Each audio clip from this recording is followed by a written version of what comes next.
Attention all veterans and aspiring business warriors. Get ready to charge into the world of entrepreneurship with our dynamic podcast, Vet to Vet. Join us as we bridge the generational gap, bringing you the best of both the Gulf War era and the Afghanistan War era. From the battlefields to the boardrooms, we'll share the frontline strategies, hard-earned wisdom, and insider tips to help you conquer the challenges of business ownership. Stay tuned for some straight talk, occasional humor, and valuable insights to navigate the trenches of entrepreneurship. Welcome to Vet, where the spirit of service meets the drive to success.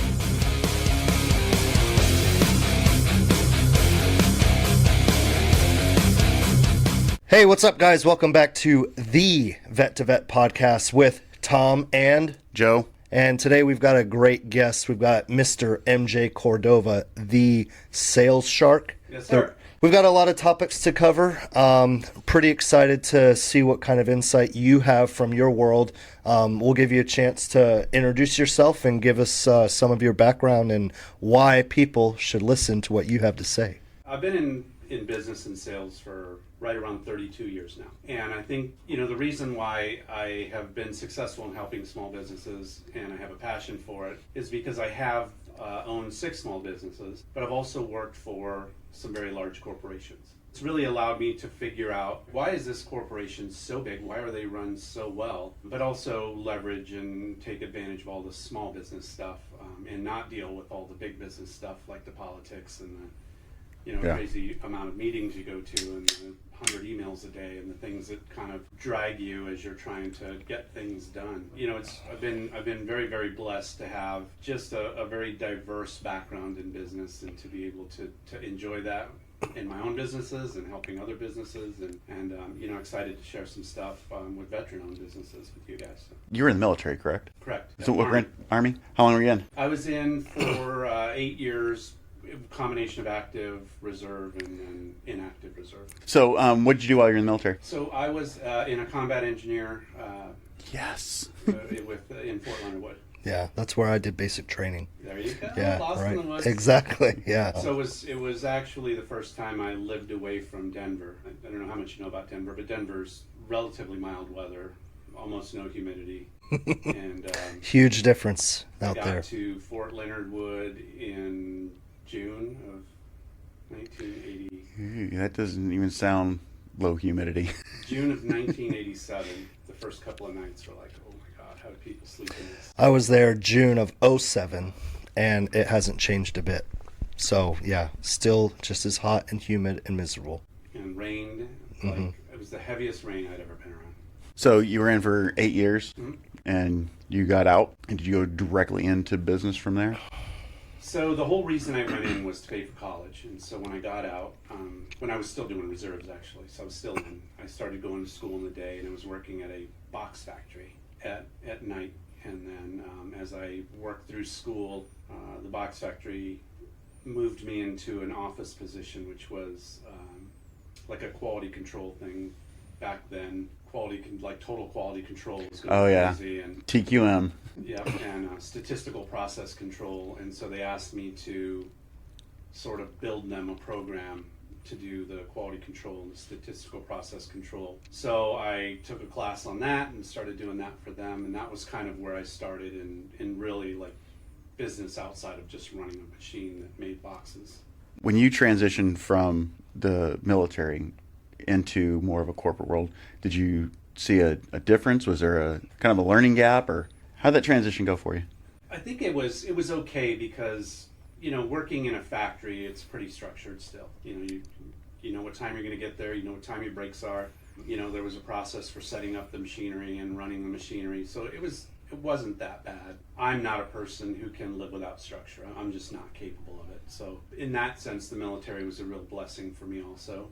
I come from a not great neighborhood. I was thinking as I was laying in bed the other night, thinking about the whole sort of progression and, the 6 guys that I grew up with in a little 2-block area, 2 of them committed suicide, 1 of them was killed, 1 of them's in prison, and 1 of them has like a, job as a UPS driver or something, which there's nothing wrong with that. But in general, that's kind of what I grew up around.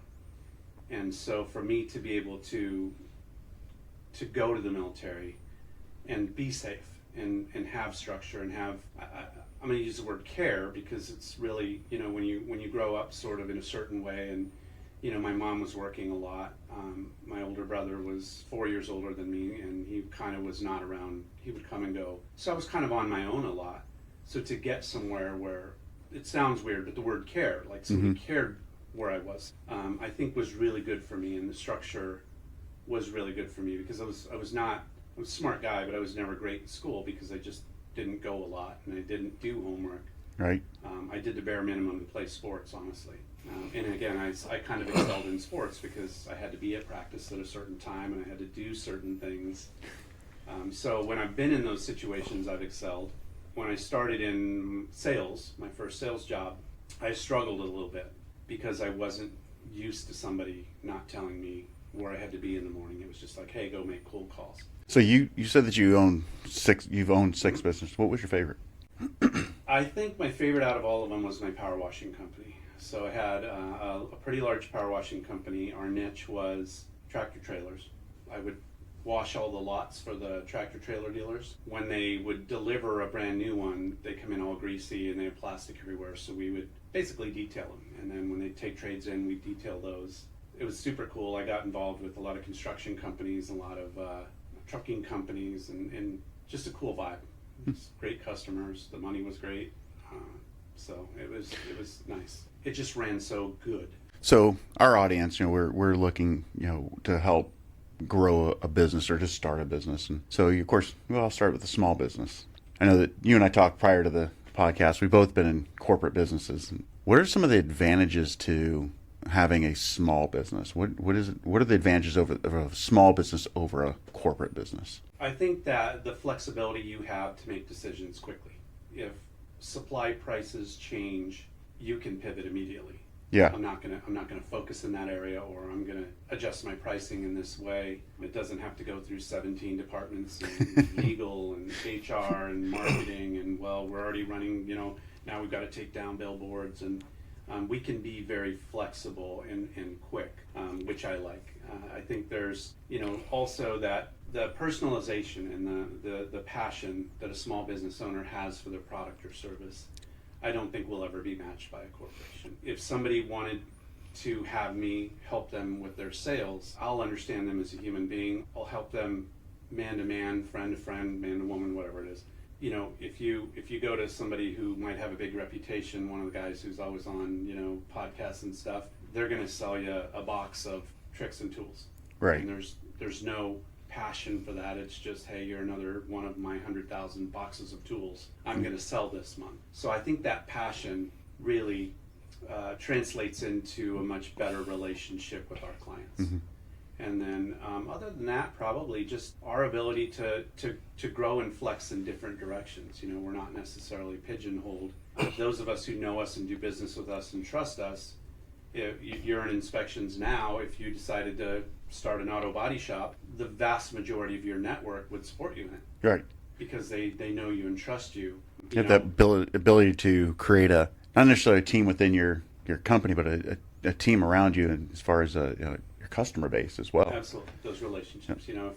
If Kellogg's decided to stop making cereal and go into the inspection business, most inspection companies wouldn't lose a lot of business. Right.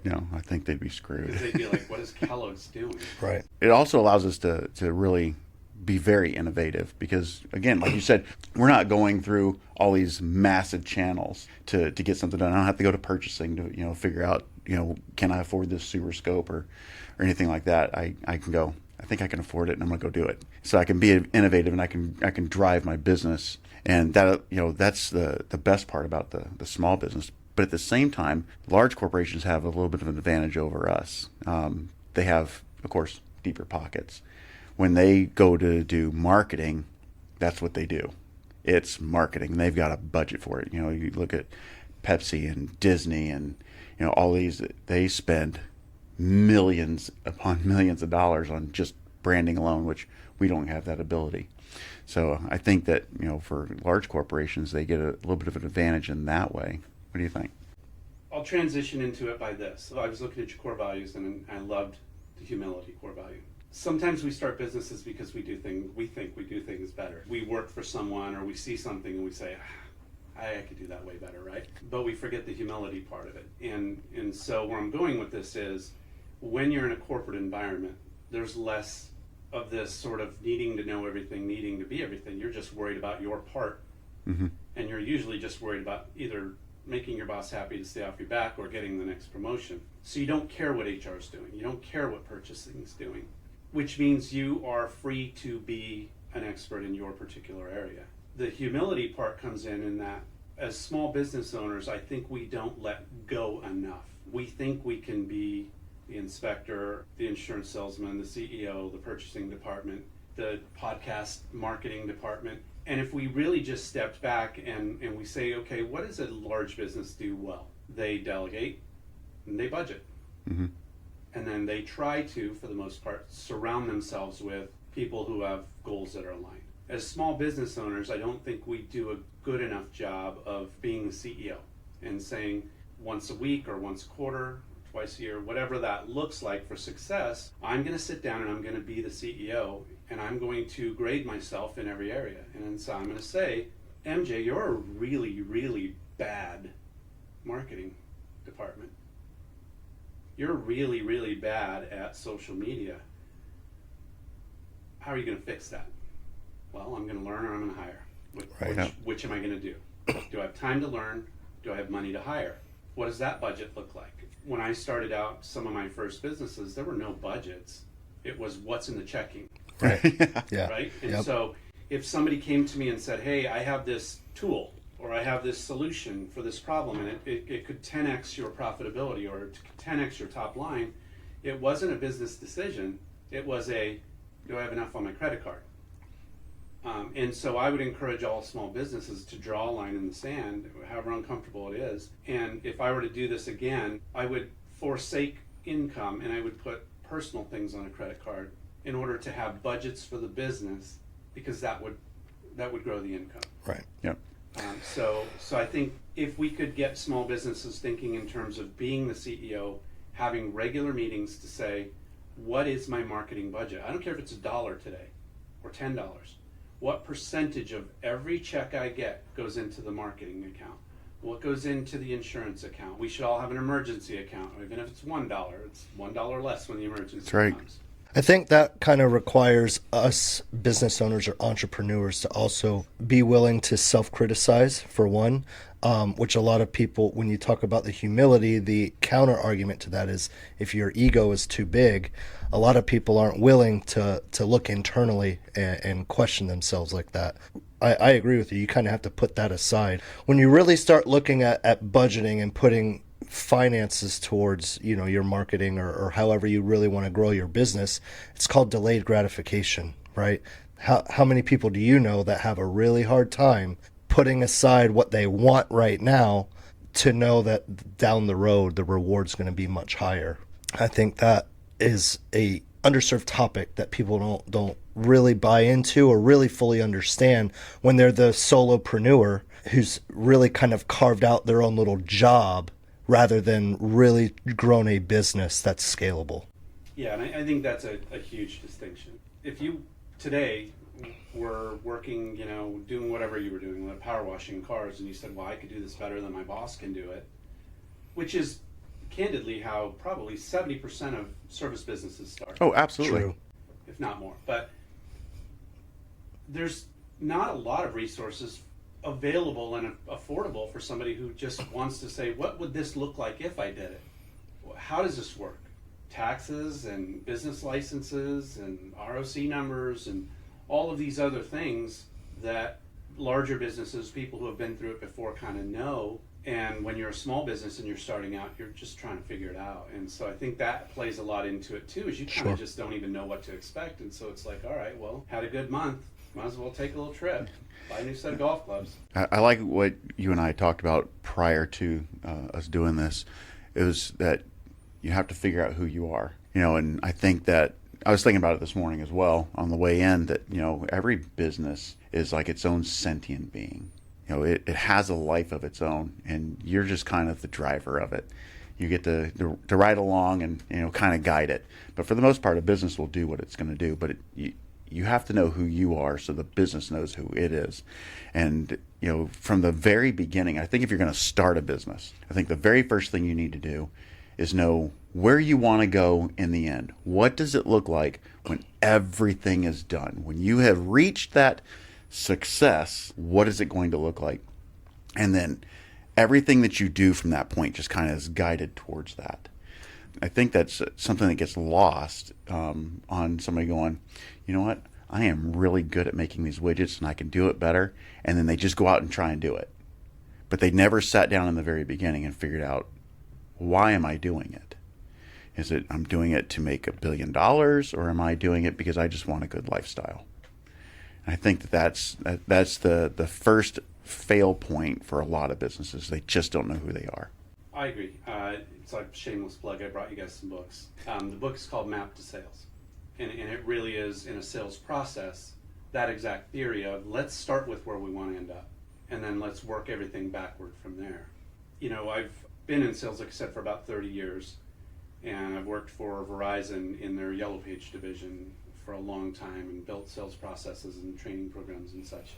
And one of the things is that I can literally predict, if I have 90 days worth of data, I can predict sales for pretty much any company. And if you said I want to go from 1 million to 2 million, I could tell you exactly the data points down to how many people you need to contact in order to make that transition. Because I've for so long worked it backward. I think who is it? Brian Tracy calls it playing the hole backward, right? Right. Yeah. If you want a pitching wedge in, then you've got to play these other shots this certain way. And so it really does start with who I am, where do I want to end up. I think we make this much harder sometimes than we need to. You have, if you want to go all the way to the law of attraction kind of stuff, or you just want to go logic and data. If I say that I'm budget tables, that's what I do. My name, you're looking for a coffee table, I'm budget tables. Nobody in Paradise Valley is going to come to my store. If I say that I am worldwide prestige tables, I'm eliminating a certain amount of people who are just going to go, well, they're probably too expensive. So it starts with understanding who I am. Mm-hmm. And that's why I say it's crazy to me that I've been in industries where the people in the industry are so hostile to each other. And it's crazy to me, it's because number one, even if I wanted to, I couldn't handle all the customers. And number two, I don't want all the customers. And number three, I probably wouldn't even like all the customers.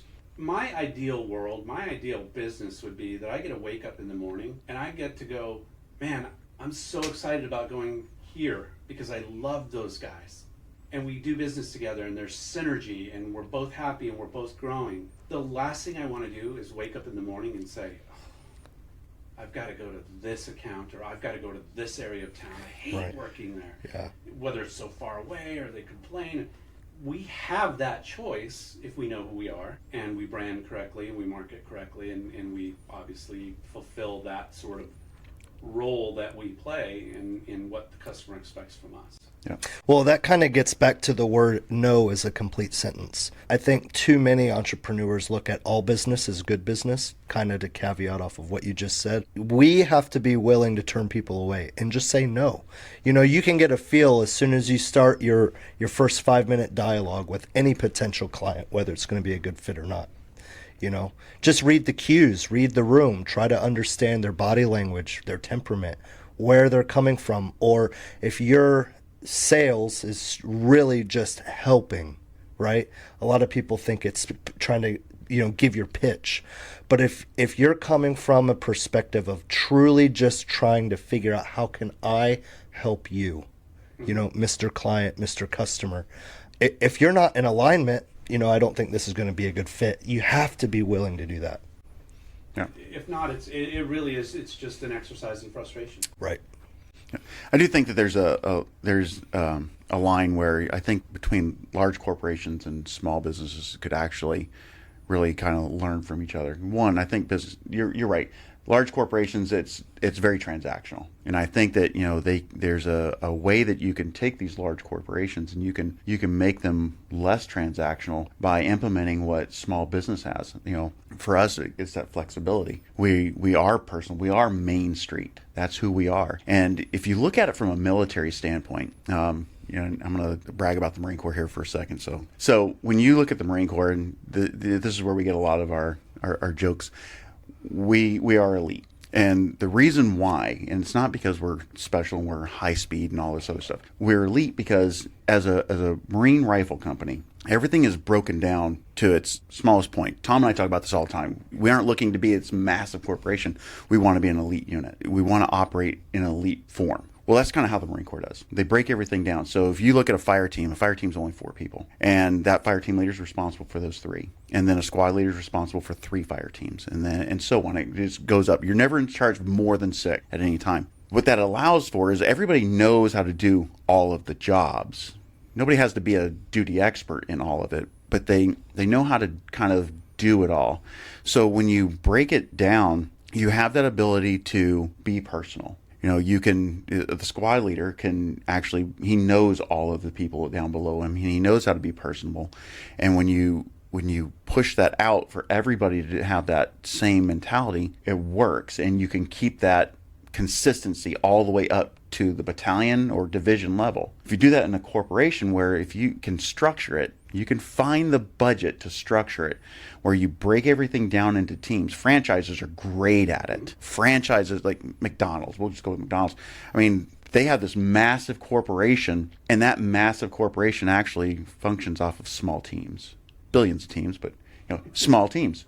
I think that looking at a small business being able to do that, if a corporation could incorporate that, I think that you would see a shift in the culture with large business. And I think you'd see a change in how people perceive large corporations. But you look at IBM or Apple, and that's not how they're structured, and they're very corporate, and they're not broken down to those levels. I think that's something that as a small company, they could teach larger companies. And when you look at it the other way, I think small companies can look at the structure of a large corporation. If as a small company, instead of just being Bob down the road who does whatever little mechanic work that he does or home improvement stuff, if he was to structure, I think that you could see those businesses grow exponentially. Tom and I are in the process of looking at our company right now and structuring in just that manner, because it allows for systems to be built and kind of just guide the company through. I think we have a huge advantage as vets because we understand processes and systems.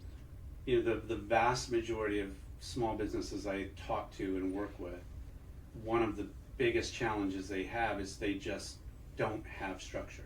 They're very good at what they do, and they find a way and they make money, but they don't have that structure. You talked about the small teams, and they've done studies that one person's effective span of control, is somewhere between 8 and 10 people. Mm-hmm. Which means that if you have 11 inspectors, it's probably time to figure out, how do I have 2 teams of 5? Yeah. What team of 5 and right. Team of 6?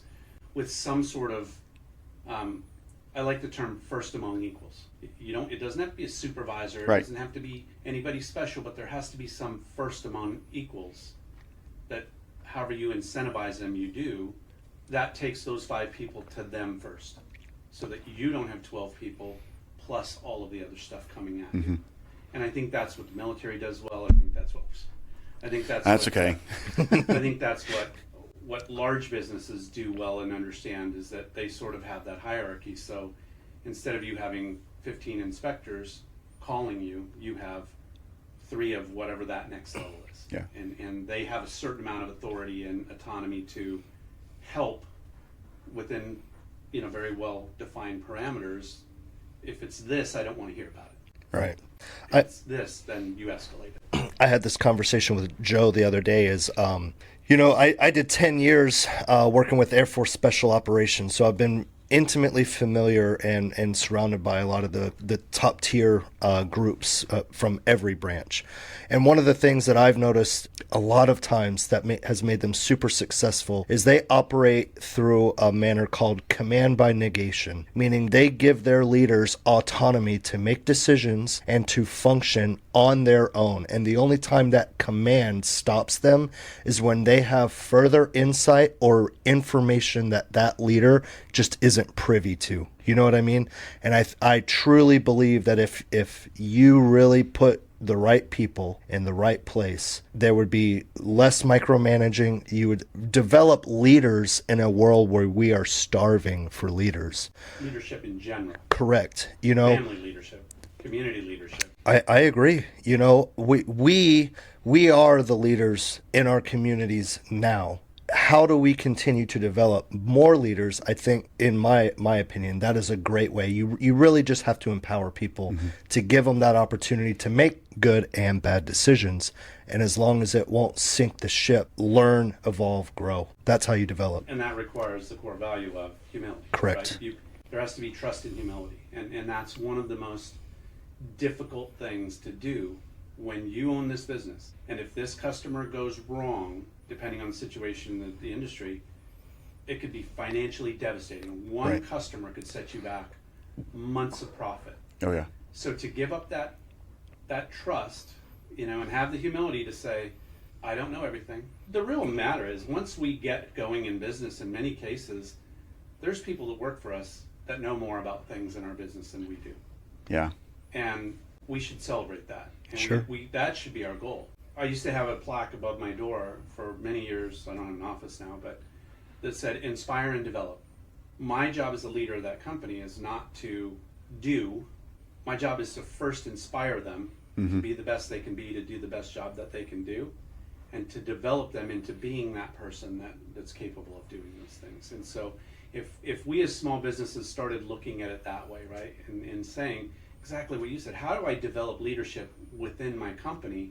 That's when you see that massive growth. That's when you see things take off, because you no longer have to be the expert at everything. Tom and I just hired an assistant to help us out, and well, the hardest thing for me to do was to give up my scheduling. Not because I wanted to know what my schedule was going to be, but because it affected my business partners that I worked with outside the company. And I didn't want to create a situation where they're like, oh, I can't ever talk to Joe again.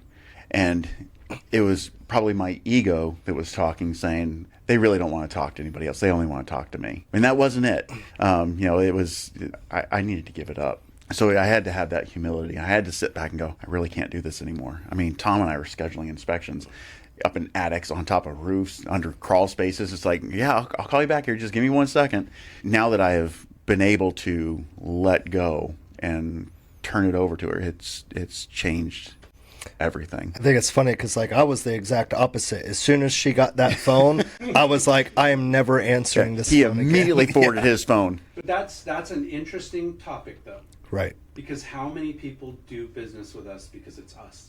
And I understand the anxiety involved with, when I remove myself, what happens when the other guy still takes the call and they get my assistant? Because I really have to be careful of, hey, if you want to talk, let's talk. Let's go have a beer, let's have a coffee. Right. If you want an inspection, let's do this the right way. Yeah.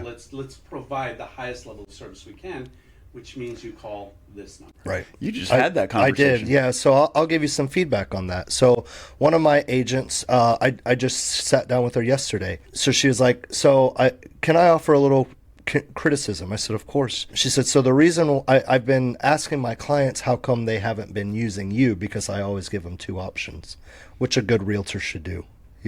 And she said, well, all of my clients come back when I ask them, how come you didn't use, Thomas? And they were like, well, every time I call him, either I get his voicemail that says to call their office or text him, or some lady in an office answers, and I just want to talk to the owner. And I said, listen, thank you for telling me that. You have to understand that I am so freaking busy. I cannot be the person answering the phone to schedule an appointment. She's like, no, and I love that you have it that way because it's much more professional. She's like, it's very professional. That's just the feedback that I've gotten from my clients. So we had to come up with a little bit of a workaround where I was like, okay, well, let me ask you this. Let me text you my website. And then, because I would argue with you, well, why don't you schedule it for them? She's also a team lead of 4 other realtors, and she's very busy. She's like, I don't have time to schedule my client's inspection. So if I send you my website, can you text that to your client and then they can just schedule themselves? She's like, that's perfect. Let's do that.